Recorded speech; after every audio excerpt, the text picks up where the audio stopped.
10 লক্ষ টাকার চাঁদা দাবি করে চাঁদা না পেয়ে মাওলানা ফিরোজ মাসুদের উপরে একাধিকবার হামলা হয়। বরিশালের বিভিন্ন অঞ্চল থেকে হিন্দুদেরকে এনে তার বিরুদ্ধে মানববন্ধন করায়।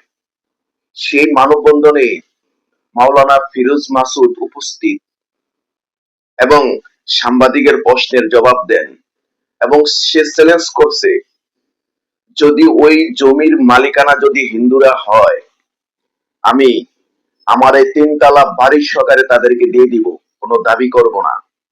কিন্তু এই চ্যালেঞ্জ গ্রহণ করতে যে হিন্দু পরিবারগুলো এই জায়গায় জড়ো হয়েছে তারা অস্বীকৃতি জানান এবং তারা বলে দিয়েছেন এই জমির মালিক আমরা না, কিন্তু আমাদের পূর্বপুরুষ।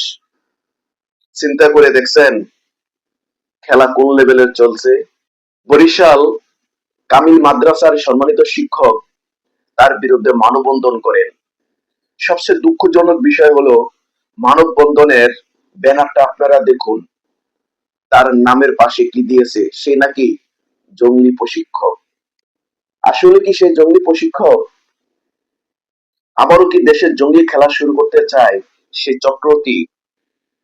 বরিশালের প্রশাসন নীরব কেন? তাহলে এই দেশে কি আবারও জঙ্গির নাটক শুরু করতে চাচ্ছে তারা? সেই চক্রটির বিরুদ্ধে কি তারা কোনো ব্যবস্থা নিতে পারবে না প্রশাসন?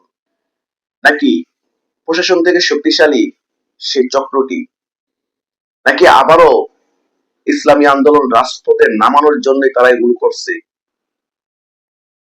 এদেশের আলেম ওলামাকে জঙ্গলি ট্যাগ লাগানো, তাদের বিরুদ্ধে মানববন্ধন করা, এটা কোনোভাবে গ্রহণযোগ্য হবে না 92% মুসলিম দেশে। তখনই হিন্দুদেরকে প্রশ্ন করা হলো, আপনারা দেখেন আমাদের পার্শ্ববর্তী দেশ ভারতে মুসলমানদের উপরে কি নির্যাতন চলে, আর আপনারা তো অনেক শান্তিতে আছেন, তাহলে এই বিশৃঙ্খলার মানিটা কি? তখন হিন্দুরা প্রশ্নের উত্তরে জানেন কি বলল? ভিডিও শুনুন।